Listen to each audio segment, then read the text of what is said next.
All right, hello everybody. Hello, everybody. Welcome to the Liberty Vault. So, thanks everybody for tuning in, and thank you, Josephine, for joining us today. Thank you for having me tonight. How are you doing? I'm doing good. How are you guys doing? We're doing great. Fantastic now. So, we would like to talk to you about the State of the Union. There's been a lot going on in the news recently, a lot going on with racial relations, a lot going on with the pandemic, a lot going on with China encroaching upon its neighbors and Russia making moves to encroach on its neighbors. But the focus of today's show is current events here in America and what we can do to start bringing people together and bringing awareness to some of the cultural narratives that might not be totally genuine, particularly on the left. Right. So, my parents, let me just start off by giving a little background. So, my parents came here from the Dominican Republic in the 80s. So, I was born in New York City. I spent most of my life here. I did live in the Dominican Republic for 4 years as a child, hence why I have like an accent. And I went to school over there, obviously, and then I came back again at the age of 8, and I have been living in New York City since then. And I can honestly tell you that I have never heard my parents. As you can see, I am Black. I am not African American, but I am a Black Dominican. I have never heard my parents saying that they have been denied a job due to race. I have never heard my parents complaining about this country. And the reason why I say that is because you see now all the hate that America has been receiving. And I myself can attest to that. When I was younger, I used to say that I did not want to live here, that I did not like this country very much. And my mom told me one day, one day you're going to thank me that you were born here. And I'm like, oh, please, what are you talking about? And once I got older and I started to like travel the world and do certain things because I am an American, I said to my sister, I'm like, oh my God, thank God that I was born here. And the reason why I say that is because so many opportunities have been given to me. And I feel like if I would have been born in the Dominican Republic, and this is not to like shade my parents' countries or anything like that, I don't think I would have been able to do the things that I've been able to do here. And my parents also, they have a lot of property in the Dominican Republic. They have a really nice house. And all of that has been because they are here in the United States. So if my parents would have stayed in the Dominican Republic, I don't think they would have gotten the opportunity to have all those things that they have. They actually love this country. Like I said, they have nothing negative to say about America. They have been working low wages jobs. And even with that, they have never complained, okay? They're both in their 60s. I can tell my dad, hey, you want to go to the yard? He would prefer to stay here because he likes it here, even though he works all the time, okay? I say that to provide some kind of background to what I'm going to be saying next, okay? So I feel that in this country, there is an obsession with race, okay? Because in the Dominican Republic, we do have some sort of issues like in the school system. I don't ever recall them talking about slavery and things like that. And there is some kind of Blackness denial in the Dominican Republic. There's people that feel ashamed of being Black, and that's something that has been brought up through generations and generations. But I can honestly say that if I ever felt any type of way about being a Black Dominican or about my hair, it has come from my own people, okay? It has come from my own people. It has not come from a white person. If anything, whites love my skin tone. But I can tell you that in the Latino and Black community, they have a lot to say. If you're dark skin, if your hair is not, if your hair is kinky, they do comment on it in negative ways sometimes and make you feel bad about yourself. Okay. As a child, I remember, and this is not to talk bad about my parents or anything. I'm just being honest about what I've been through. Of course. I remember when I was a kid, my mom told me one day, my sister and I, how no man were going to like us because we were both dark skinned. Okay. So as you can understand, if you have a child and you speak those words into your child is going to believe you because you're the higher authority in their lives, right? And you're supposed to reflect self-esteem back into your child so that your child can go out into the world and, be a well-adjusted adult. Right. You can't tell your children that every issue they face is totally out of their control and can be laid at the feet of some nameless, faceless, shadowy figure. They'll never be able to succeed in that environment, and they'll never be able to manifest the personal fortitude it takes to kind of forge ahead through a lot of life's difficult things. And that's why I think in a lot of ways social justice can really be an impediment to progress, because in so many ways it feeds you this victim mentality and sells you on your own on oppressing yourself in a lot of ways. And it can be really counterproductive. A lot of these policies that have been implemented throughout the years have been supremely counterproductive.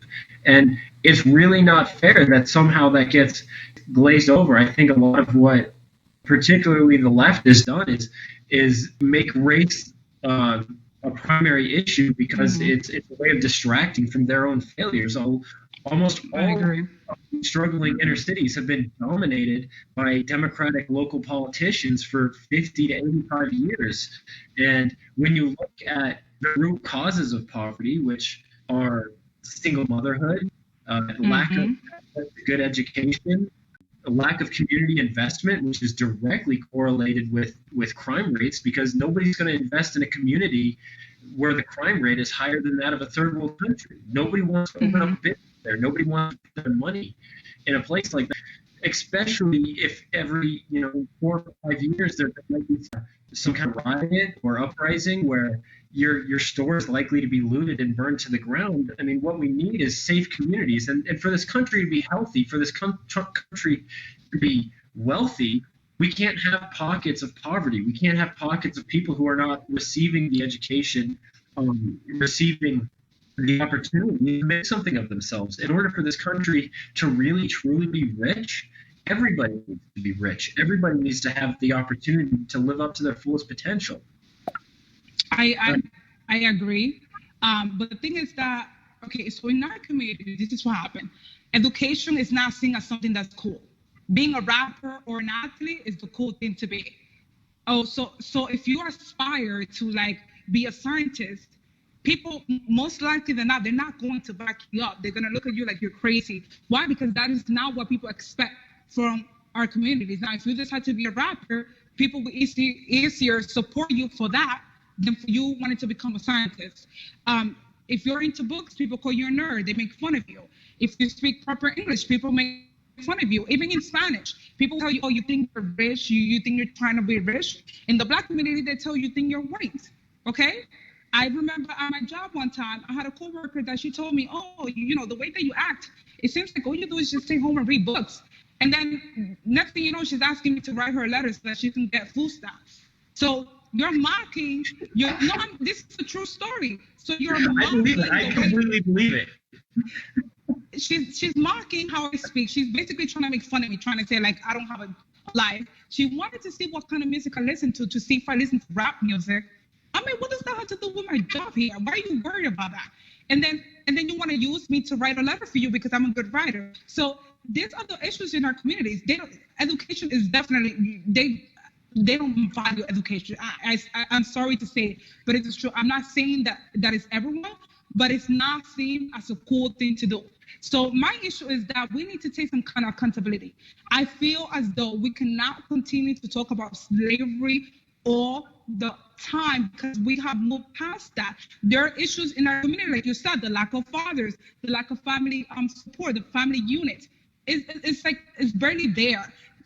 People have children, they buy them an iPod, they buy them a cell phone, they buy them a pair of Jordans, right? They send them to school, and they say the teachers are the babysitters, and then the kids come back home, and the kids are on their phones, on their tablet all the time. Their parents don't really stay around with the kids. The fathers don't really get around with the kids. And so what you end up having is our children that have low self-esteem, right? Children that they just don't feel supported. So what do? They go out on the streets. They go hanging out on the block. That's what they do. So I feel as though what can we do to help the situation? But then at the same time, the issue is that me speaking out about this, I will be called a coon or self-hater. I'm trying to be white. And so even though we can talk about it, unless you decide to make the internal changes yourself, to take accountability, the issues in the communities are never going to change because we're here protesting George Floyd, but then we had like 12 children that have been killed. The youngest one now I saw in Chicago, I think yesterday or so, a 5-month-old baby was shot. What in July 13 in New York City, a 1-year-old child. It wasn't the police, and it was not a white man. It was not a white cop. So because of that, we have become so used to dysfunction that we're just like, whatever. But the minute the media says it's a white person that killed a black person, all of a sudden the community starts acting up crazy. They do not see that they're being manipulated. I think this is very interesting because if you look at the whole racism narrative, basically what it's done is I think it's made kind of black culture really cool to white people, right? But at the same time, it made white culture totally uncool to the black community. Like what you're saying, like, oh, you want to speak like a white person, you want to do this, so you have this weird divide where, you have all these white people saying, oh, protesting for Black Lives Matter, but then, in minority communities, you might have like something where like, oh, we're not going to do that because that's maybe a white thing to do. And I feel like that's just another incarnation of racism that people don't talk about. Right, and it's so horrific that people are attributing values to race. That's total BS. It's total BS. If you look at groups around the world who are successful, they share very common traits. They believe in hard work. They believe in family, sticking together with the family. They believe in education, right? Right. And they believe in taking personal responsibility and not And there's examples of ethnic groups all around the world who, regardless where they've been oppressed, for example, the Jews, almost no group in human history has faced as much discrimination and oppression than the Jews. Yet, because they have this lifestyle, no matter where they go, they become wealthy and they become politically influential as a byproduct of wealth and success. And so it's been almost impossible for any other group to oppress the Jews, even though they've historically never really had a homeland. I mean, all of Jewish history is being slaves in Egypt, being discriminated against and oppressed everywhere. I think 20 genocides in like 20 different places happened. Throughout European history, you have examples of them on the chopping block. Right. You got the Huguenots in 17th century France, who were very wealthy because they dominated the watch industry. But the French government was Catholic at the time, and so they didn't like Jews, and they drove the Jews out. Well, what usually happens when they drove them out, they confiscated all their wealth and all their property. Mm-hmm. They went all over. They went to the United States. They went throughout Europe. They went to Northern Africa. But particularly in Europe, they went to England and Switzerland, where they became watchmakers and rose to wealth once again. And now to this day, Switzerland is still the dominant watch industry in the world. And it makes Switzerland's economy even stronger. And I think, even Chinese, right? Everywhere the Chinese go, they're successful. They're the most successful ethnic group in the United States. And they're everywhere. If you look at our high-end schools, like Harvard, our Ivy League schools, they outnumber whites 2-1, right? The Constitution was written in Korean, so...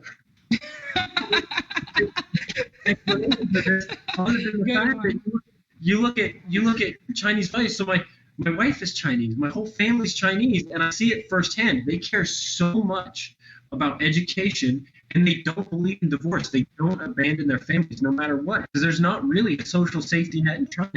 If your kid doesn't do well in school, the school kicks them out, right? And if they get kicked out of school and they don't do well, it's generational poverty. Your great-great-grandchildren will be digging coal in the rural areas of China. So they really don't have any tolerance for bad behavior, for a lack of discipline, and they prioritize family and education to such a degree that no matter where they go, the Chinese living in Malaysia, they're not allowed to hold public office. There are racist laws on the books in Malaysia that keep them from being able to have any kind of political influence. Meanwhile, making up only 1/3 of the population, the Chinese in Malaysia have 2/3 of the wealth, and I think it's 7 out of every 10 high-end degrees in the study. Mm-hmm.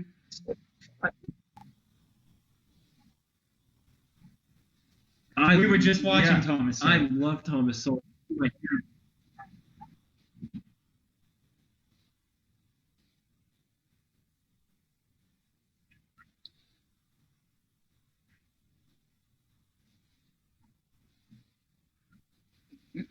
Yeah.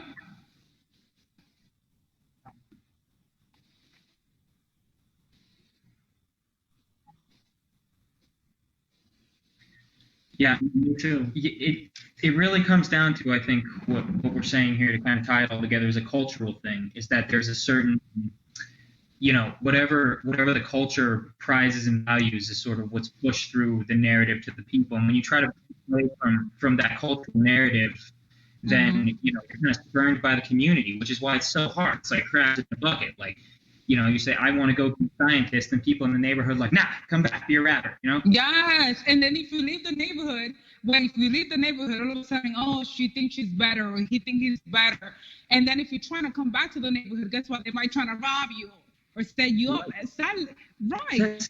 And that's hard.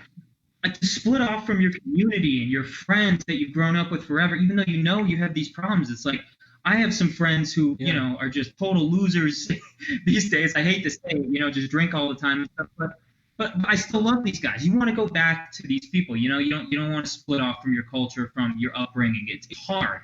And that's what makes it, to split off from this culture like that is more difficult than people can imagine. And, and these values aren't, they're applicable to everyone. And it's honestly, single motherhood is destroying the United States, not just subgroups in the United States, the entire country is struggling with it. No, that is true. Divorced? That is true. Oh, yeah. My parents are divorced. My parents were together. My situation, my parents were together. The issue with me that I can say that I grew up in a dysfunctional household were because my father was continuously always working. I've never had a full-blown conversation with my father. It's very weird and strange. I feel like I'm not loved or supported by my father, and I feel like as though like they gave me food, shelter, and clothing, and they feel like that's all you have to do. So I feel like I was left to my own device. That really had a negative impact on my life, as in, I suffered with low self-esteem. I had issues with my weight, eating a lot because I have no one to talk to. So, as an adult, I ended up getting into really like bad relationships, getting into jobs that, I could have done more, but because I had such a low perception of my own self, because I felt like my parents didn't see any goodness in me, that affected me. And I feel like my parents perhaps have issues with low self-esteem, because if you have low self-esteem, then you cannot give your child how self-esteem. And I feel like my parents both could have done more if they would have learned English. If they would have learned English or gone to like college or something, they're both very bright and smart people. But my family is a family of underachievers, okay? So they don't really do much. And so when you grow up in that kind of cycle, you see everyone not doing much, then you're scared to go after things because you think you're gonna fail. Like every time I try to do something or get a promotion at my job, instead of my mom celebrating that, she would tell me, "Oh, you think you're gonna be able to do that?" Like, who does that? Like, you know what I mean? Putting doubt into my mind. So I think it's a lot of fear. It's a lack mentality. It's a scarcity mentality. There's not enough for everyone to go around, but there is enough. And then seeing rich people as like, oh, they're bad, but yet they fail to understand there's good and bad people, poor or rich. It does not matter. So I think the issue is, exactly, people need to change the perception that you can't. Like, I don't understand some of these politicians that keep telling, blacks and Latinos, oh no, you can't do X, Y, and Z. No, you need to, if you have a child, you tell your child that they can do. You put your child to do better so that they can become well-adjusted adults, so that they won't have to depend on you. But what the Democrat Party does, they tell you, oh no, you can, or no, we're gonna give you this, so that you can continue being dependent on that cycle, and you'll be depending on them for the rest of your life, and it'll be a generational cycle. It will go on and on and on and on and on, and then people will never strive to do more, so that they won't have to be depending on this political party. That's what I think. When you got to keep it up, they want to keep bagging your votes. No one ever won any votes by being like, you need to work hard and do things for yourself. Now get out there and kick ass. Yeah. It's so interesting when you look at like what are the financial incentives of leaders of groups who are lagging, And it's never that they actually ever want to solve the problem, right? Because then they're out of a job, right? So it's always beat around the bush, offer them things. You're never going to hear a politician run on do things for yourself. The politicians, and especially with the left, because their primary motivating element, I would suppose, is compassion and solving injustices. That's kind of their whole motto. Not very effective at doing it, but their whole intention, their whole party platform is we're the party that solves injustices. And the reason why the left goes further and further left all the time is because once they solve one injustice, they need something else to run on. So they have to pick another one and another one and another one. And that's the difference between the conservative perspective and the left-wing perspective is the conservatives have something they point to say, that's it, that's the end goal, the Constitution. Here's the role of government to protect your God-given and inalienable rights, to provide you with a police force, to provide you with a military, to keep foreign governments from infringing on your rights, and to otherwise leave you alone, right? So conservatives, they have a very sustainable end goal. They point to one document and they say, this is the end goal, this is what we want to accomplish, everything else is up to you, right? The left, like I said, every Democratic politician has to go one step further and one step further. They always need to implement another program. They always need to expand another program. They always need to fix one more thing. And that's why now that we've gotten to the place to where we're talking about microaggressions, right,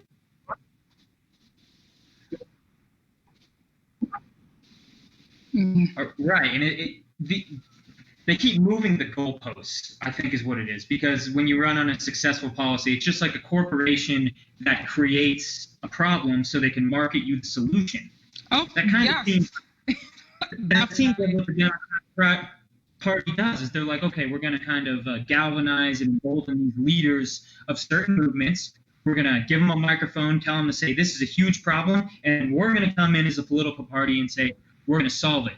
Except we're not actually ever going to solve it because we're Democrats and we don't like to get things done. Right, and I think most people, pretty much everyone agrees that bad cops are particularly bad aspect of society and we need to address it, right? There's almost nothing as horrifying, especially for conservatives. I mean, the whole conservative platform is the government leaves you alone. So when there's government agencies out there abusing the law and tyrannizing people, that is so against, the whole conservative ethos. But this whole abolish the police movement, and here's what I think really happened, because when you have these people come out in the streets and say, we're going to abolish the police, we need to defund the police, we need this, and then you had all the more moderate people in the Democratic Party come in and then they really meant it, but then you had these people come in and backfill it and say, oh, well, what they really mean is we just need some social workers, blah, blah, blah. But wait, I want to talk about the police. Okay, so this is what I think about this whole situation. Okay, so the whole situation that happened with George Floyd, no one in their right mind is saying that he deserved to die. No one in their right mind, including the president of the U.S. Why would the president of the U.S. want something like that to happen while he is the president? Like, that's not a winning strategy. I don't understand that, right? So here's the issue that I have with all the situation regarding George Floyd. So Floyd died. Okay, what Minneapolis should have done was say this. What happened in Minneapolis with the police department is something that should have never had happened. We're going to remove the police officers. We're going to hold them accountable. However, this should not basically destroy the whole reputation of the police unit all over the country. To me, it's insane because of 4 police officers.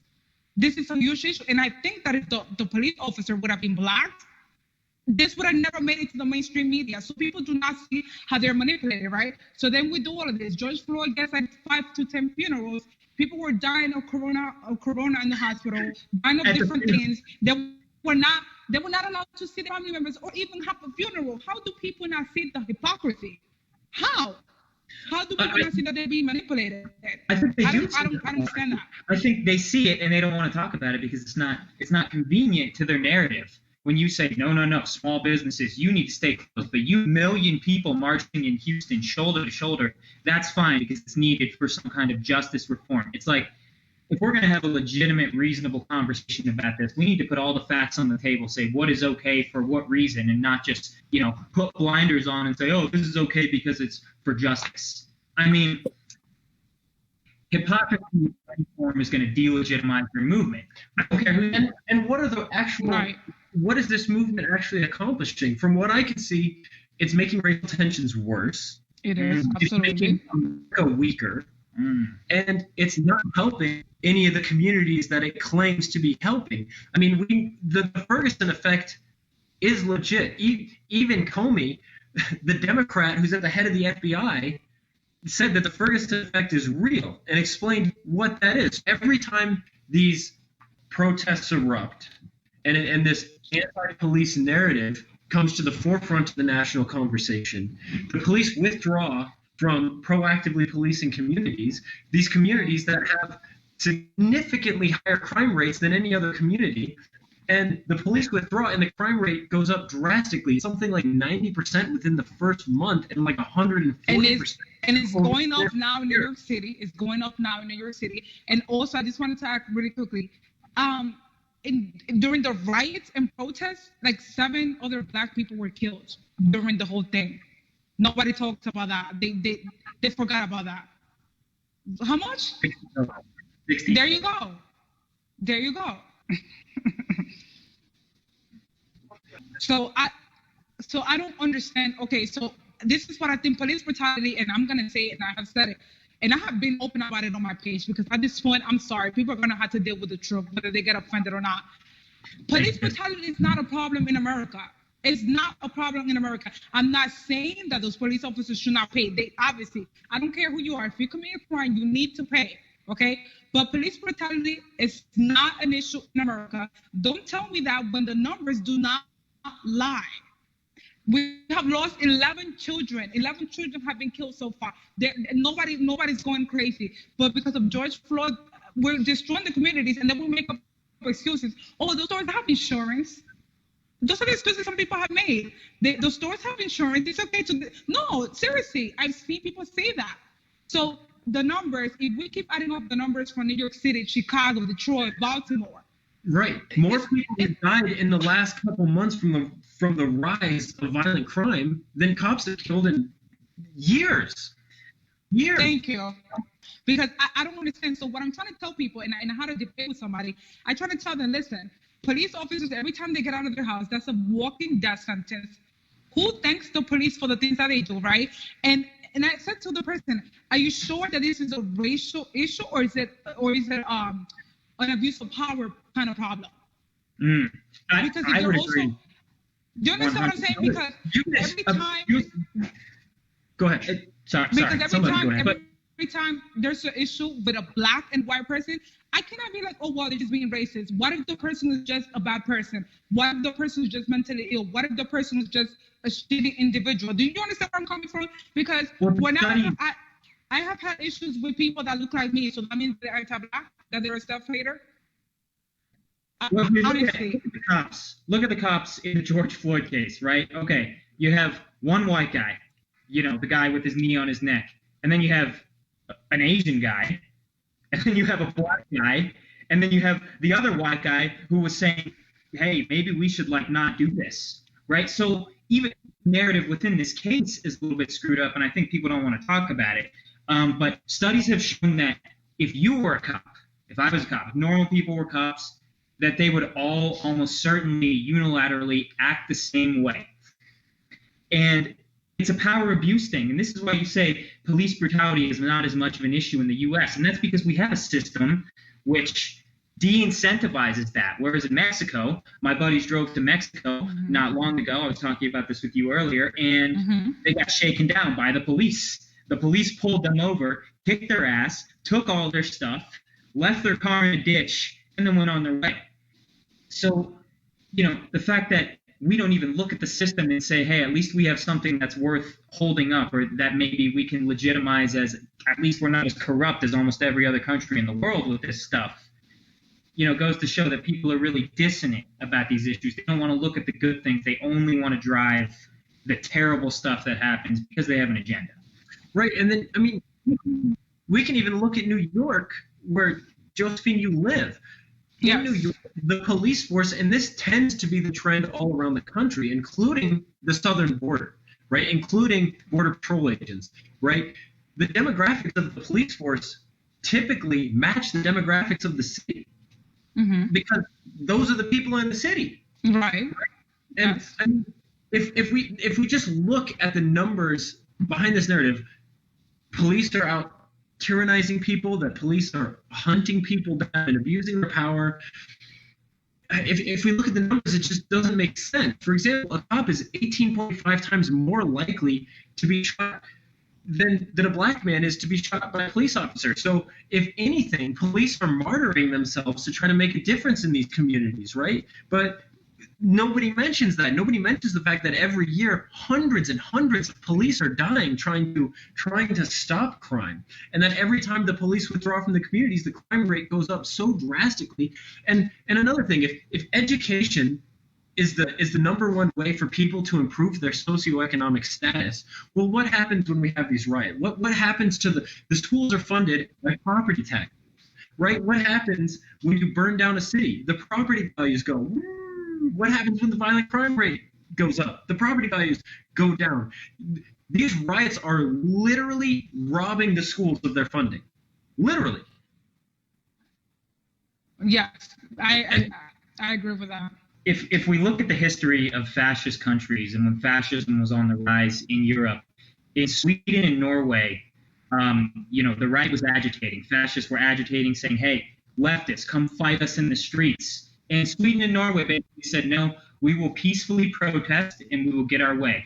And they did. And they didn't become fascist. But you know what happened in Germany and in Italy was the left rose up against it. There was street violence, there were riots, until people were begging for someone to come and shut everything down and restore order. So the fact that, we're justifying riots, that a lot of people are saying, oh, it's the way people are venting their emotions. Peaceful protest works. Violent protest does not work. It always makes things worse. Every historical example you can give me, I'm certain, is going to say that peaceful protests work better than violent protests do. I'm all for peaceful protests. You mentioned the Marxist foundations at the core of a lot of these cultural movements and these organizations, right? Well, so there was a man named Manning Johnson, who was a black man in the 1920s who became a member of the Communist Party and actually rose to the higher ranks. And there was a communist, I know it sounds like some weird conspiracy stuff, but you guys can look all of this up, right? There was I will look into it. Communist plot to subvert, they realized that they could never beat the United States militarily. And there was a communist plot to ideologically subvert the youth in the United States over the course of several generations and turn the United States youth into socialists that would start a cultural revolution here and tear down the culture. And what they realized in the 1920s is that they could utilize the cultural tensions post-slavery and specifically target the black community, and because they knew that race and race relations was the most vulnerable spot in the social fabric of the United States, and that if they could hammer that one issue and use that to start a race war and then start a cultural revolution on top of it, that they could tear down the United States, and from the ashes they could build a communist government, right? They're you look at the hate and the vitriol that the left has for half the country. I mean, they legit, they're open about it. They don't even hide it. They think half the country is deplorable, irredeemable, hateful, everything. They hate half the country, and then they think that we're going to elect a political party that disdains half the country. I don't want to give power to a political party that hates half the country, right? And there's so many things going on, And people don't realize that if you have liberal values, if you have progressive values, almost all of the human rights, the progress that liberal democracies and civil rights have made around the world have been made in the last 250 years and have been largely led by the United States, overwhelmingly. The United States has done so much to bring freedom and prosperity to the rest of the world. We've contributed 68% of all the world's wealth. We've created the tech innovations that have changed the whole planet: electricity, air conditioning, cars, the telephone, the internet, computers. Almost everything we use in our day-to-day life have come out of the United States, and almost all of the civil rights and the progress that liberal democracies have made around the world have stemmed from America's leadership. And America needs to maintain its position as the planet's #1 economic, military, and technological force, because the runners-up to global power are China and Russia. And if you think you're going to make progressive values flourish in the world by tearing down America and handing the torch of global dominance over to China, that's insane. That's why, listen, that's when I made the change, because I started to notice, like, wait a minute, the way people are behaving, it's like, it sounds like they want communism. And I'm like, are people insane? Like, do people do not know what they're asking for? And it's such a shame, because I feel like the younger generation, they're completely lost. Like I said, the younger generation has been raised by the system. They go to school, they come back home with a cell phone, a tablet. People are not really raising their kids. And, the kids are also being socially engineered with social media, with all those celebrities and everything that's going on. So that's where the issues are coming from, because I had a picture that I took with a group of people that I was at the Trump rally, and someone that I've known, mind you, I know this person since they were a child. They are, I think, maybe 10 years younger than me or so, or 13 years younger than me. And under the picture, this person wrote, looking like a coon. And I was shocked that this child had the audacity to be so disrespectful. And it's like, where did he get the idea from? Because even when I was like into Democrat Party, I never thought of calling Republicans cool. Like, I've always seen people say that Republicans were racist, yada, yada, yada, because that's what they told you, especially if you're born Black or Latino. Automatically, you just have to be a Democrat. You cannot question it. You cannot question it. Because being a Republican, that's for rich white people, okay? That's what people say. Well, now the Democrats are the party of rich white people. Have you seen, like, the most prominent liberal speakers on television are all like rich white people? Rich white people. I think the Democrats cater to the middle-aged rich white women more than anyone else in the entire. And then they want to tell you. That you need them. You see that? So I don't know, if I was a politician, I would tell people to rise up. And then another thing that I want to talk about is de Blasio and what he's doing to New York City. Like, I'm just at a loss for words. So they have a chat zone in here, like what they had in Seattle. It's disgusting. There are just, like a little zone. Yes, in City Hall. I have not sent you the video. Did I send you guys the video? I think I sent them the video. Yeah, you sent us the video. Yeah, I checked that out. Okay. So I was actually physically there after I left the Trump Tower on July 12th, and they have graffiti all over the place. They have, abolish the police. They even have one where it says, fuck Trump, fuck the police. There was one that I didn't get to take a picture of, but it says to kill police officers. And then the sad part about that is that the police officers had to do that, and they can't really do much about it. So when I was passing through, I was like, what is this? This is disgusting. And somebody blew a whistle, and they were like, police supporters. They closed the gate. So they have the ability to close the gate, right? To stop outsiders. Security. Seriously, they have the ability to do that, to close the gate, to stop others from passing by. They curse us out, and, I had to tell them something. I told them, have respect for Black Lives Matter if they were to go to Chicago, if they were to go to Detroit, if they were to talk about the men and children that have been killed. And I told them, you know how many kids have been killed recently? And you know what they said? They said nothing to me. They couldn't answer back. So I don't understand what was the point of Black Lives Matter. It would have a better purpose if they were to protest all Black lives that were taken away, whether it came from a white cop, whether it came from a Black person, just overall, they would have a better movement if they were to defend all the black lives that have been lost, whether in Chicago, Detroit, not just because of a white police officer. So the thing is with de Blasio also, I don't understand. So they're allowed to do that, but they want to be closing down bars here. They want to be telling people that, oh, you can't gather, you can't sing at church, you can't have a normal life. But these people, they're not practicing social distance. They're not even wearing masks.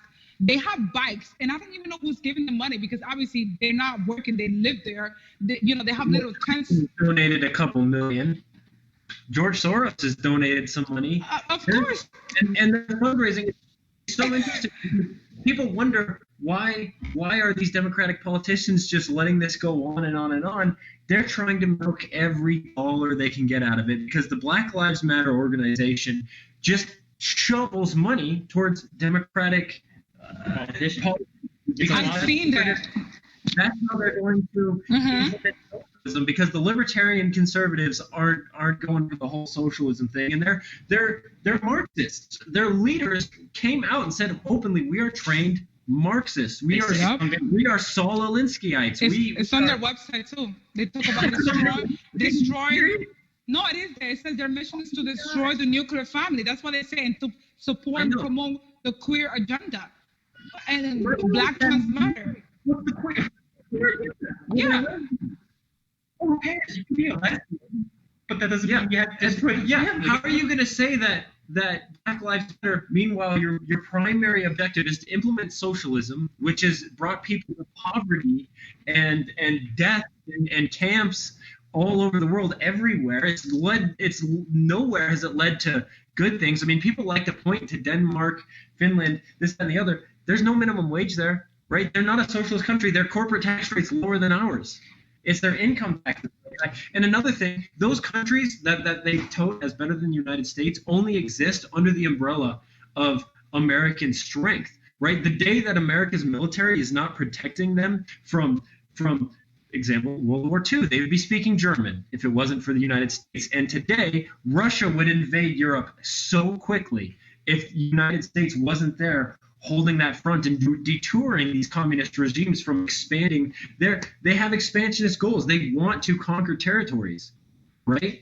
I mean, it's just so crazy. It's so bad. How are you going to say Black Lives Matter and then say that you're out to destroy the nuclear family? That is so counterproductive. Well, there's yeah, and that's the problem, and you can't say nothing about it. And people, it's like and I told people like you need to read what they posted on their website before you go around supporting a movement. Because I would have supported them if there were like a legit movement that it wasn't, have a hidden agenda. But once I saw all of that, and it's like with everything that went down, like I said, George Floyd was able to have 5 funerals. You see Nancy Pelosi kneeling down. Like, what is this? No, there's clearly a political agenda. And once I saw them, I'm like, you know what? I'm sorry. I cannot support this. Do I feel bad that George Floyd was killed? Yes, obviously, I'm a human being. I don't think anyone is going to be rejoicing, seeing the death of someone. But it's just the whole thing. Honestly, even looking at the video, the whole thing just is very suspicious. The timing of it is very suspicious. Because I think that's what I think. I'm sorry. It's very suspicious. I have to be honest about it. And if you look at some of the videos, this is what always happens, is that you have a peaceful movement, and then whether it's the police themselves or the government, they send in agitators to actually start the riots. That's why you have literally police dropping off pallets of bricks in some places. And yes, I've seen that. It's counterproductive because the state uses these riots to increase their power. Look at what's happening in Oregon. You have, U.S. Customs and Border Control agents disappearing people in Portland, Oregon, because protests have been violent for 60 days. Do I support that in any way whatsoever? Absolutely not. But what it means is that they have allowed these things to get so violent that half of the population is going to say, we can send in unmarked federal agents to throw people in vans, and we're going to support it because of how out of control we think this thing is. So the movement is making things worse, and that's scary to me, is that you have leadership that's trying to go for something peaceful, but they're trying to agitate. Well, I mean, here's the thing. You have so many. I mean, if you look at the central banking system and the international corporations and everything else, they want the whole world to be China, right? America America's system is it's the one thing, it's the duct tape that if they can tear, then everyone is going to go down. It's going to be a domino implement effect. a whole new world order, and they can make the entire world into a system that they can control. And there's so much money in it. You have so much money coming from people way up the food chain that want to see this country torn down, and they know whether the revolutionary movements actually work or whether it just convinces people to vote for more government policies, more government control. There's nothing that the elite class wants more than to push reparations, because they can come up with any reason why some groups are victims and others are not, and why this group needs to take money, and they can take a slice off the top, right? All of Trump's opportunity zones were actually a great idea. Financially incentivize businesses to invest here. You'll get a tax break for 10 years if you open up a business in this community and give these young men jobs so that they're not standing out on this young men. Out on the street. It doesn't matter what your education level it is. It doesn't matter what your ethnicity is. Young men between the ages of 16 and 25 should not be standing around on the street corner with nothing to do. Period. I agree. Yeah. Every young man I know, if they didn't have a job or some other kind of responsibilities, they're not getting in trouble at those ages. We can't have a generation out on the street with nothing to do. No good is going to come out of that. I got in trouble and I had things to do. I mean, it's just. Well, that's life sometimes, right? I think it is. That's growing up. But is it safe to assume that everybody here was a lifelong Democrat until recently? Yes. At least you're being honest about it. No, but when Obama won, I was like, oh my God, I feel like that was my uncle. I was like, I lived through history. I saw a black man becoming president. Oh, he looks like me. I was so excited. Right. And you look at John McCain. I mean, yeah. It's funny. I was always super anti-government. When I was a kid, I was like, the government, we need revolution and this and that. But for some reason, I was also a Democrat, and I was like, oh, well, the Democrats don't like the government either. I don't know where I ever got that idea. Obviously, I didn't do any research, right? So then you start really reading about the philosophy of each party, and you're like, oh, wait a minute. Yeah, so I was a lifelong Democrat. I voted for Obama my whole life. All I knew, and this was because I didn't pay attention to any politics, but of course, I was a musician, and so I was listening to a lot of cool metal bands, rock bands, and it was Rage Against the Machine and System of a Down and Green Day and all rock and metal bands, right? And the narrative was always the same, right? Where Republicans, and particularly George Bush, and I will say that George Bush ruined conservatism for our generation, right? I agree. George Bush is probably half the reason we're in this mess. 75%. 85%. Yes, I agree. So, for me, when I got out of school and, I didn't know anything about politics, I really looked into it. But the narrative that was just kind of in the ether of the air around me was Republicans are sexist, racist, homophobic, warmongers who hate the poor, right? And that Democrats care about minorities and the poor. And so I was like, oh, okay, well, obviously, if you're anyone of decent sense, then you would, or moral courage, then you have to support Democrats. And I always believed that. But once I actually started diving into the policies and diving into the history of the political parties, I had a big awakening. And it wasn't until I actually outwardly started to say, reach out to some of my left-wing friends and say, hey, have you heard of this before? And they started attacking me because I heard a contradiction. Oh, that's what they do. I was asking them about it. I started getting attacked. I started losing friends just for asking questions, just for saying, hey, have you ever heard of this guy Thomas Sowell? What do you think of this? Like, what do you think of this? And then I'm a bad guy. They didn't call you a racist. And you know what's funny? I don't understand why. Like ever since I made like the switch, and I was like honest about it, because I feel like this pandemic opened up my eyes even to a lot more things. I used to listen to Alex Jones too when I was younger and stuff like that.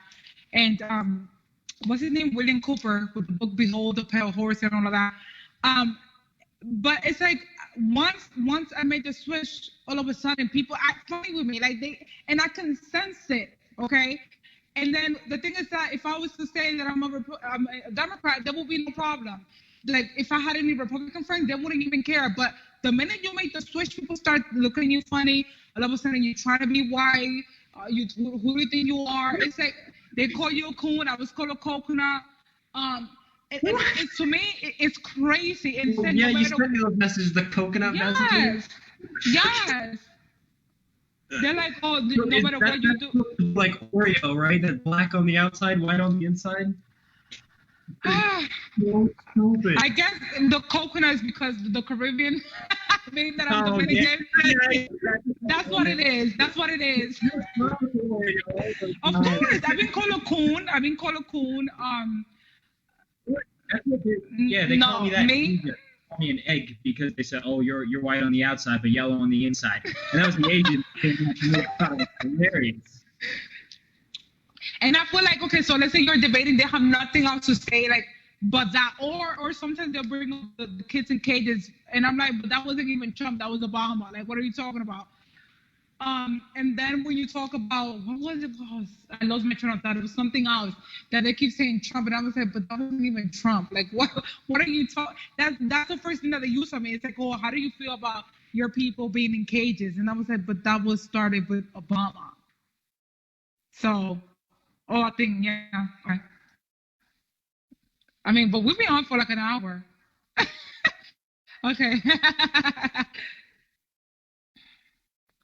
Let me make sure my phone. Okay, it's 32%. By the way, I started watching the Uncle Tom, but I haven't finished yet.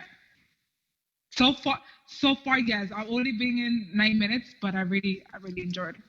We need to do more shows together. It was 4. Yeah. We here? Are we back? Hey. So yeah, and it's like the thing is that again, like they have nothing to say. What happened? Are we back? Yes, you're back. Okay, great. So yeah, like I said, and this they don't have nothing back to say. My thing is like, if you love me and you care about me, let me be a Republican in peace. Like, why can't we coexist? Like, you do you want to be a Democrat? Go for Democrats. Tolerance. So here's tolerance, Josephine. We're so tolerant of everyone, right? All the progressives I know, their big thing is that there's this elite ruling class that wants to keep us down, right? Well, how do you keep people down? You separate, right? The last thing the ruling class wants is for conservatives and progressives to have conversations and care about each other. And say, hey, let's go kick these, corporate overlords out of their thrones instead of just like putting a Latino person on the board of directors. Because I agree. I agree. That's what they do. They just put a person of color on the board and they're like, look at the problem solved, racism solved, guys. Right, that's true.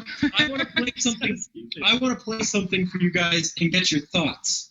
This is G. Edward Griffin in 1969 talking about the communist plot to basically tear down the United States with its via the racial relations. The subject matter itself is Can you hear revolution. This? We're going to examine in quite a bit of detail the communist theory and practice of revolution, particularly as applied to the United States. Now, this will not be something dreamed up out of thin air.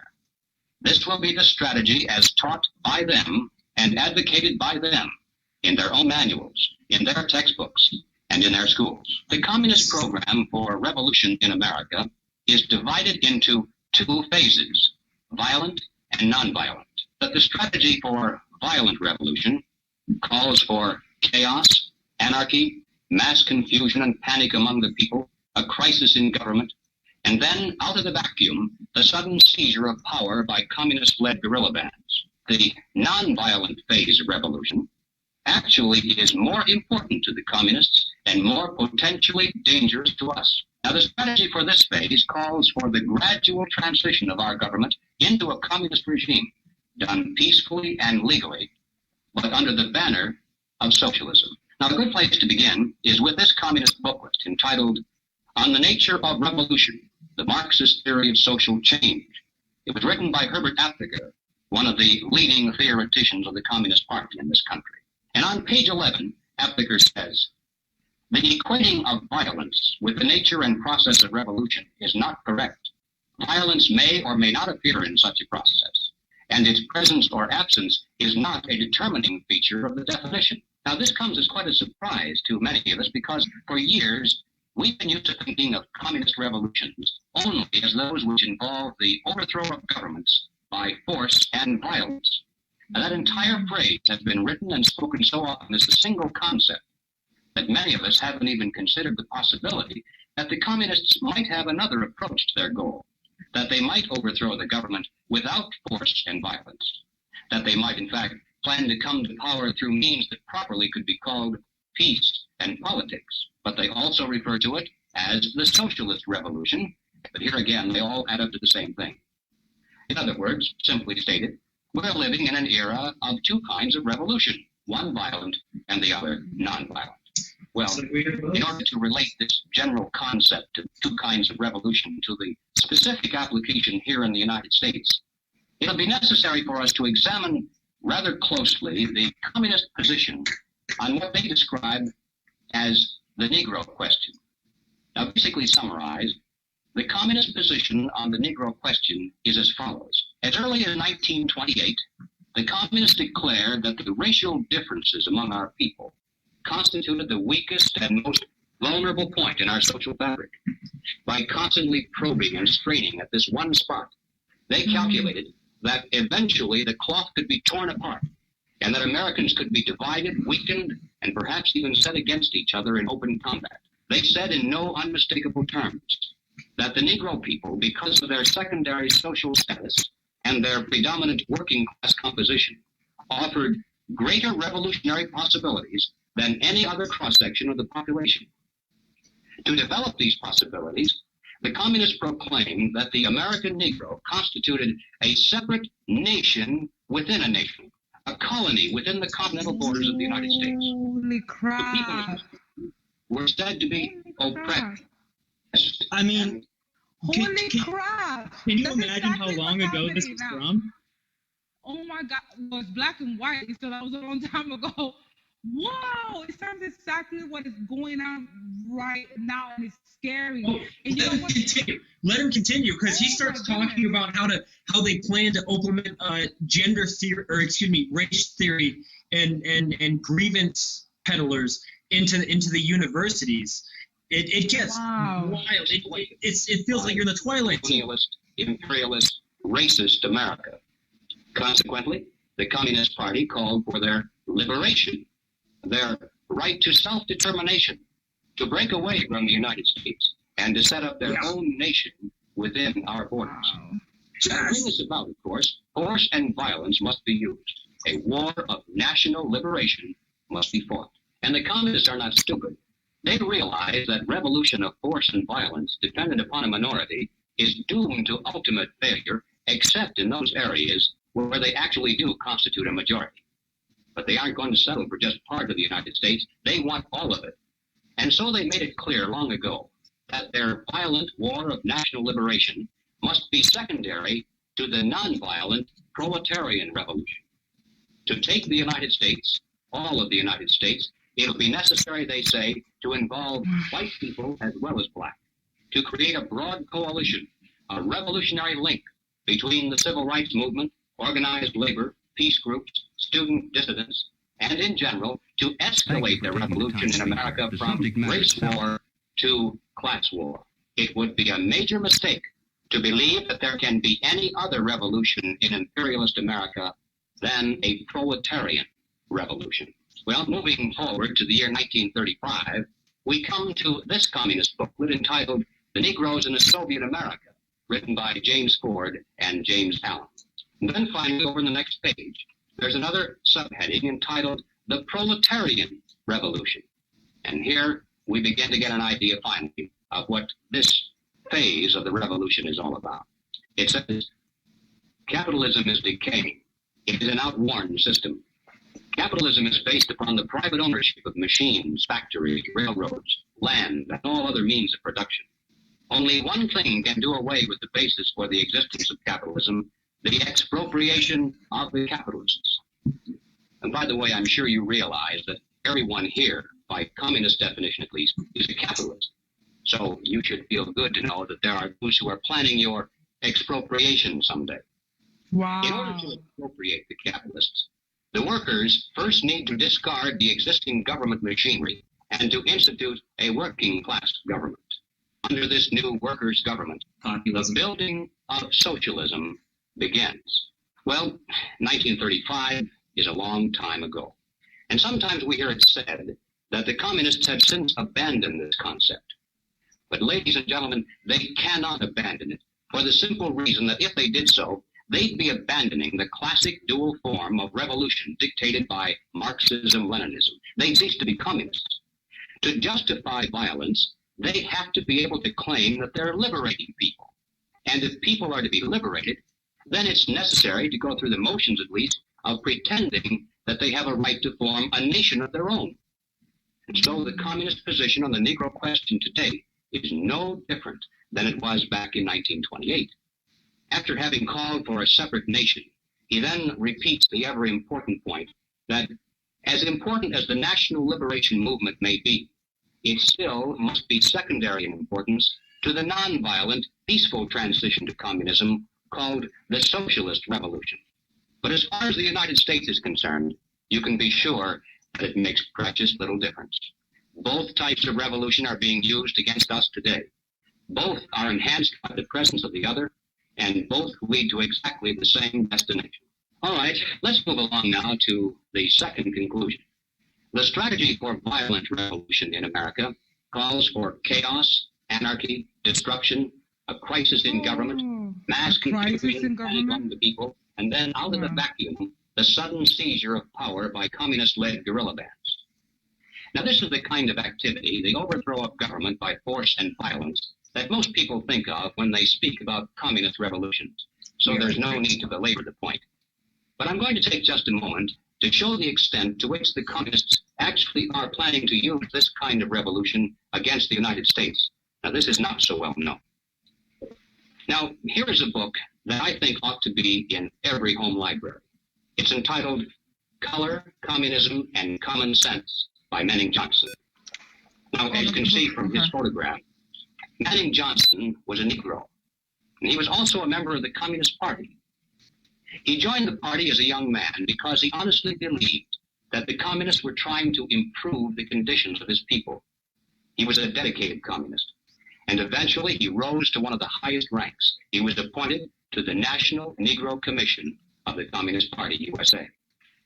But after many years, Manning Johnson finally came to the realization that the communists weren't the least bit interested in improving the conditions of the Negro people.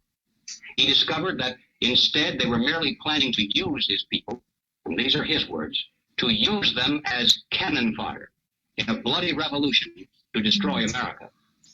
And when he woke up to this, he dropped out of the party and devoted the rest of his life trying to alert his fellow citizens of all races to the true nature of the Communist Party as he knew it to be from the inside. Yeah. Okay, so it's funny because yesterday on the show I said, you know what? The Black American community is not realizing that when everything comes down, they're the ones that are going to be blamed for that.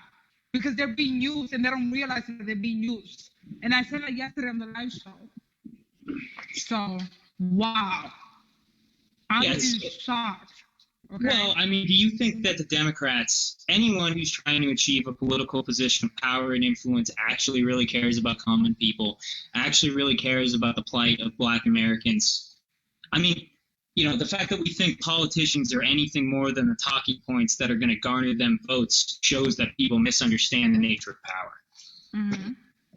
Absolutely. Over and over, I keep trying to tell people, what have Democrats done for minorities in 50 years?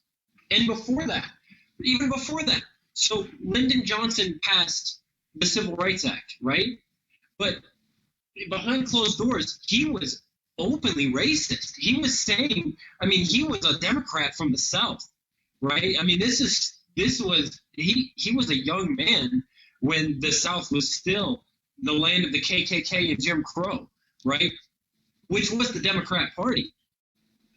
At the same time as he passed the Civil Rights Act, he simultaneously passed the Great Society Act. Since then, we've spent $24 trillion on the war on poverty, and poverty has remained essentially the same. If you really look at the numbers, these communities have made economic progress, but at a slower rate than progress has been making as a natural byproduct of capitalism innovating and improving people's lives. Poverty has been falling all around the world, right? In the 20 years preceding the Great Society Act, the poverty rate in the Black community fell 40 points. In the 20 years following the Great Society Act, it only fell by 18 points, which is to say that the rate at which poverty was already falling in these communities, it slowed to half the pace after the war on poverty was implemented. And all of the social problems attributed that as the root cause of poverty, single motherhood, crime rates, all of these other issues got worse. The single motherhood rate went from 22% to almost 80% since then, right? And it's like 70 something, I think. It's funny to hear these Democrats railing against, the system, railing against, systematic oppression, but they have been the ones in charge of these communities for decades, and none of it has helped. So. Yep, and then they blame Trump. They blame Trump for something that I've been doing for 50-something years, and they blame Trump for that. Right. Well, they can't blame themselves, and so they have to blame racism. They have to blame Republicans, and this is not to give any slack to the Republican Party, because I think since the 60s, because Black people have been voting so overwhelmingly for Democrats, I think Republicans just wrote them off and just decided, you know what, we're not even going to bother. We're not even going to try. We'd rather win over anybody else and whatever. So it's not to forgive Republicans for neglecting, but neglect and abuse are, they're both bad. But the Democrats have epically failed minority communities. And the whole push for open borders, what does that do? I mean, even Obama, even Clinton, they all wanted to build barriers. They all wanted to slow down illegal immigration because they knew that drives down wages. And when job opportunities and wages are driven down, who are the first people to suffer? People who have poor educations and people who have criminal backgrounds, which, is major problems in some of these suffering communities, right? They're the first ones to get screwed out of a job and screwed out of a wage when you implement minimum wages and open border policies and just let people flood the country. Right. And, as someone that's coming from like immigrant parents, first I used to be like, oh, man, that sounds so bad. But then when we stopped to think about all the kids that were being trafficked, all the kids that were being killed, dying with their parents and stuff like that. When you think about it from that perspective also, why would you want to leave the borders open? Why? Because people automatically, they just take it as, oh, Trump is being racist. No, it's a problem and it needs to end. But the funny part is that most Democrats don't even know that Clinton and Obama were saying the same thing. They don't even know that. They only think of it, oh, it's just Trump saying that because he doesn't like Mexicans. No. It's an issue and it needs to be fixed. So, people are not looking at it from that other perspective. It's a problem. We cannot continue to let them just pass through. And now, my parents are immigrants, and even them, like they don't hate Trump. Like they don't feel like Trump is a racist. Just because he say things a crazy way, it does not matter. Like honestly, I don't even agree with the open borders anymore. Now I remember I have a cousin of mine. She voted for Trump the first time, right? And she used to write stuff about the border. And I used to look at her like, wait a minute, why is she writing that? Because she was born in the Dominican Republic. And then once I started to look more into those situations and the problem as to why we need to close the borders, that's when I realized, okay, so it's not that it's a racial matter. It's an issue of like, economy. It's an issue of like people coming. There are people, I mean, Trump said about the about we do have some good people, but then there's people that are criminals that come in. It's the truth, honestly. It is the honest truth. We have the cartel in Mexico. It is the honest truth. I don't know why people want to get offended. Right. I mean, there's two big things, right? It's the economy, but more than anything else, it's about national sovereignty. The American people deserve to have a say of what level of immigration, how many people from where, of what merit, of what background. I mean, if you want a recipe for racism, give people zero control over their communities and flood their communities with people from another culture, from another language, of another ethnicity. 60% of Europeans in the EU are now openly against accepting any more refugees, any more migrants, any more immigrants. If you look at what happened in Europe with the refugee crisis and the war and the water crisis, now it used to be, the EU used to be the most tolerant group of people who said, 80% say, hey, please bring the refugees in. Now 60% say, don't let any more in. So you used to have a situation where after it happens, people are like, wait, maybe that wasn't such a good idea. And, if we could just look at that, if we could kind of try and look at data from other countries, we don't do that. We only care about ourselves. We're the most racist country on earth, even though, half these people have certainly never been to China or South Korea. Well, I know countries where they're openly racist against, certain other groups. I heard the stories that they're like. We have 51 million foreign. It's crazy. We have 51 million foreign-born immigrants in the United States today. 51 million, right? How are you going to say that this is a racist country? And if this was such a racist country, why are so many people from all over the world risking their lives to get here? That's right. True. So throughout the entire transatlantic slave trade, including North America, Central America, and South America, 11 million, what is it? I want to say it's 11 million slaves were brought throughout the entire course of the transatlantic slave trade.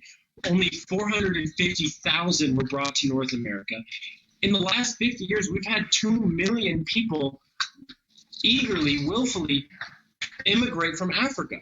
And typically they do better than native-born Americans because they come here to work really hard. They come here to succeed. They're not coming here to be oppressed. They're coming here for opportunities because they know that this is the place to be, right? I think it's shocking that we take in something like 22% of all the world's immigrants, and that's only the legal immigrants. That's not including 1 million illegal immigrants from south of the border every year, and half our country's okay with that, and we're still called a racist country. It's preposterous. There has never been such an open society that's willing to take in anyone from anywhere. What makes America great is that we're one of the few nations in history that was founded not on national identity or ethnic identity, but on the idea that anyone can come here and become part of the American dream. That's true. And, it's funny that you say that because, you know what, I never gave it much thought of the fact, like, other countries have their own policies regarding the borders. Why is it that people think that America should just take everyone and anyone in, and people get offended and accuse you of being racist? I've never seen the same being applied to, like, other countries. For example, in the Dominican Republic also, they're having an issue for, like, Haitian immigration, whatever. The Dominican Republic is a third world developing country. So people are making it like a racial matter again. And then I'm thinking about the fact, like, okay, so Dominican Republic is there, right? And the fact that there's so many Dominican immigrants here and that they, send money over there and send food to their families over there. And then we have, the tourist industry. So people are saying, oh, it's because Dominicans are being racist. But then I think about the fact, wait a minute, the Dominican Republic can barely sustain itself, and then we got to support Haiti too? How are we going to do it? So I understand the whole racial... And it's not even the right word, actually, which is funny, is that the word when you're talking about someone from another nation state is ethnocentrism. It's not even racism, technically. Oh, no, racism, but purely, like, these people don't even get their words right. They're like, he's being racist because he doesn't want to let these people in. It's like, actually, he's being ethnocentric, if you want to use that argument. Like, I don't think people don't even know the difference. This is what I'm saying. They don't dive deep enough to understand.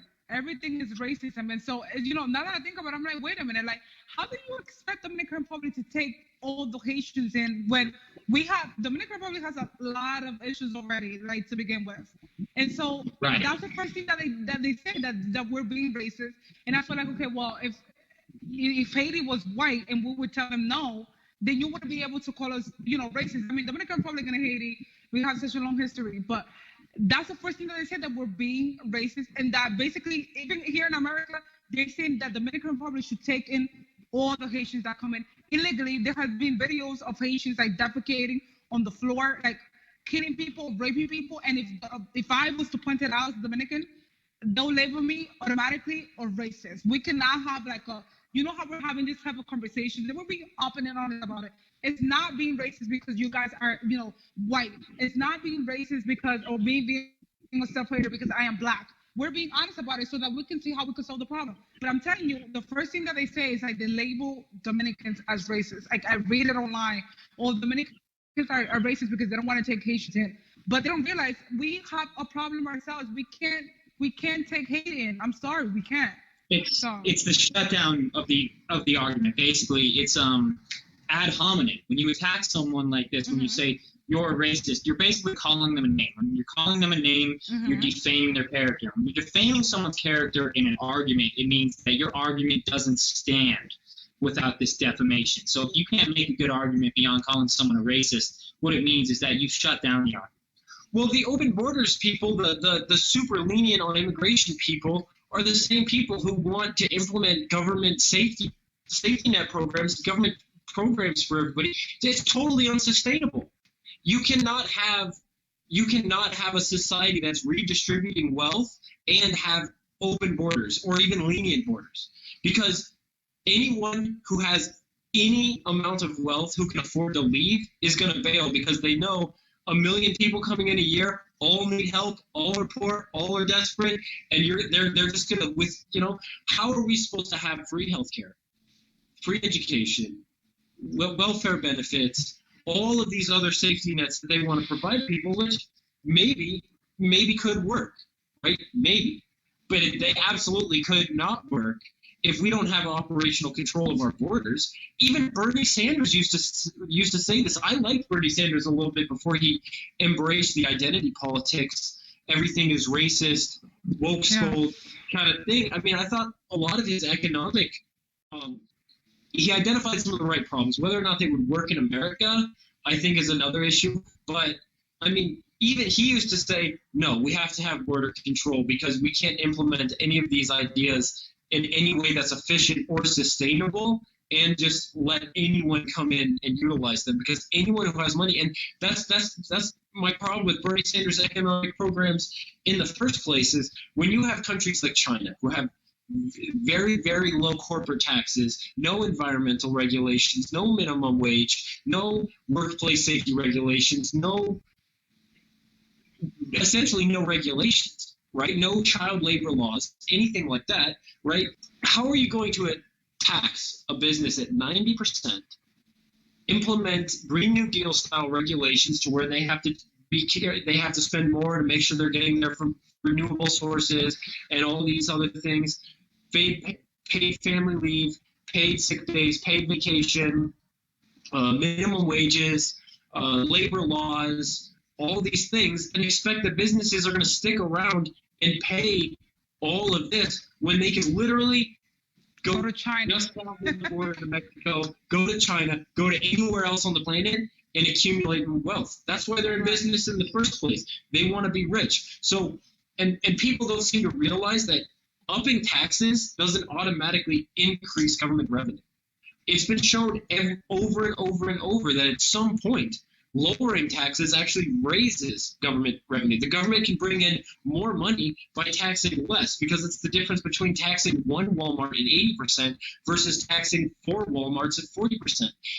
When you set up a tax rate in a regulatory practice and a business climate that incentivizes entrepreneurs to come here and invest here and open up their manufacturing factories and everything else here and give people jobs, you can actually expand the tax base by bringing in the wealth and the entrepreneurs from around the world.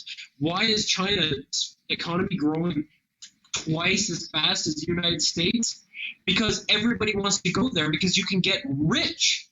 Mm-hmm. Why would you want to start a company here when you're going to be giving all of your money to the government, and it's going to go to the war on poverty that has spent $24 trillion on poverty and hasn't solved it.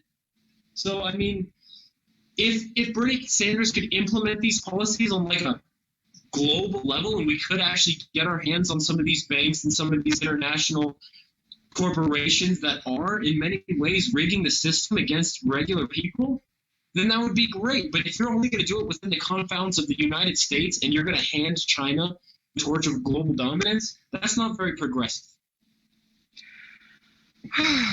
It's not. And you know, I agree, because I think we spoke about this at the beginning when we first started talking about China and everything.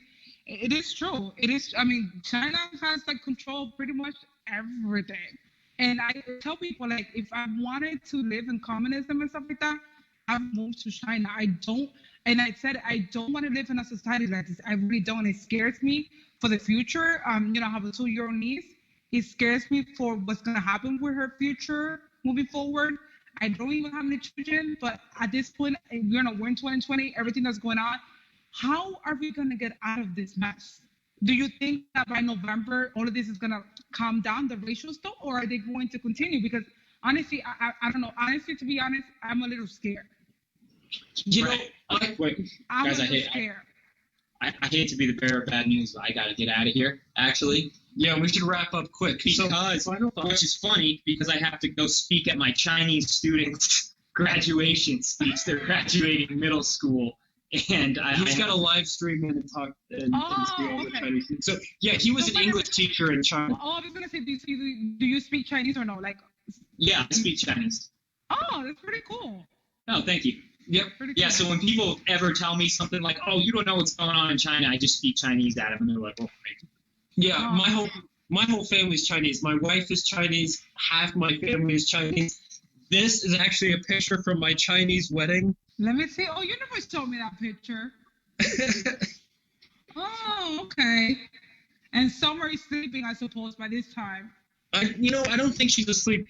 Her parents or her grandparents spoil her drastically, so she's probably still up doing whatever she wants. But yeah, let's get this wrapped up. Let's see, how long has it been? It has been like more than It's like been- an hour and 40 minutes, I think. Yeah, Something like that. we'll give the people at home a break, but I just want to thank everybody kind of for tuning in, and Yeah. especially Josephine. I want to thank you for being here with us. And Suni, you are our savior. I want to thank you for hosting this. Yeah. So It was very interesting, like, especially the clip that you played. I'm sorry, but that really creeped me out, and I'm going to look into it. Because everything, I'm being serious, because everything that was said is literally what is going on right now. It's crazy. So in conclusion, okay, I think there is hope. I think people are really waking up to what's going on with the radical left and how scary this actually is. Yes, there's a lot of people who are bought in. They're not changing their mind. They believe in it. They're going that route. But I think a lot of people, there's a walk away movement from the right to the left that is booming, or excuse me, from the left to the right that is booming right now, right? Brandon Strockett said that, and this was a while ago, that in 1 month they had like 70,000 people come out with walkaway testimonies. And that's just people who know about the walkaway movement. That's not even like the real representation of how many people are actually. And you talk to the biggest voting group in this, I guess they're not a voting group, the biggest group in this country, 50% of the country doesn't vote. Right? So that's the biggest group. And they're looking around at what's going on and they're saying, yeah, we have. I think a lot of people can kind of see the dynamic here. And I think a lot of people, because of how high the heat is turned up, are looking into things much deeper than they've ever looked into things before. And that's really at the core of the whole walkaway movement. And I think people are having these conversations. I think people are realizing how out of control some of these fringe elements are, and I think people are really hungry to hear people come together and have conversations, and that's why we're here. And we're going to be doing a lot of these. We're going to be doing a lot of these with people on the left because we really need everyone. We need people on both sides.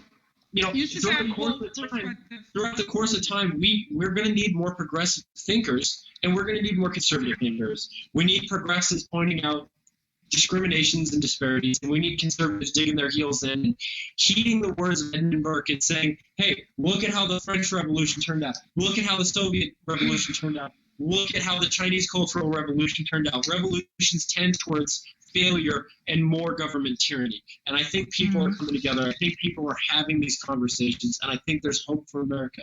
And I think we need everybody. I hope so, because And honestly, I don't want to live in communism. I really don't.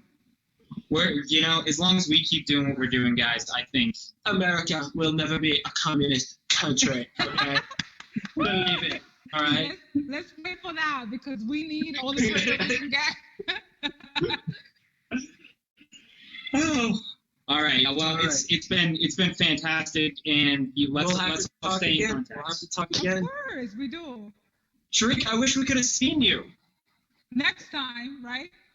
Yeah, that sounds great. That sounds absolutely great. Stay in contact, make it happen.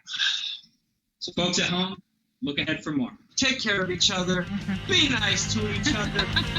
Come on, everybody.